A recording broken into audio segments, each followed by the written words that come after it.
Today is International Holocaust Remembrance Day, a day designated by the United Nations in 2005 in which the world honors the memory of the many victims of the Nazi regime and their allies, the 6 million Jewish people murdered.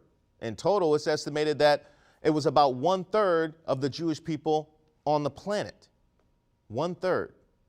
And it would be remiss of me not to mention there were also Polish, Romani, Soviets, and gays who were murdered as well. Not nearly as many as the Jewish, mind you, but all of their lives were taken by the Nazis' plan as part of their final solution. Every year, the UN assigns a theme to the day. This year's theme is memory, dignity, and justice. And as I look across our country today, these three seem to be in short supply for our Jewish brothers and sisters and their history, our collective history.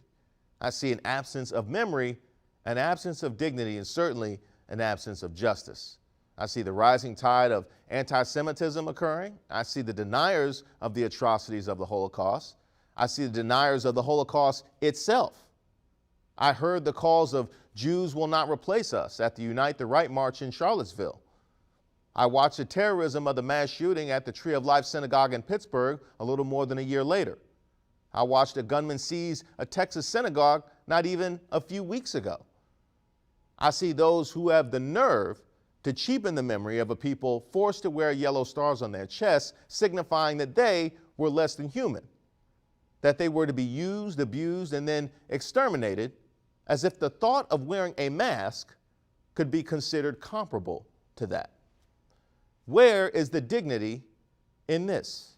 How dare you? You shame yourselves.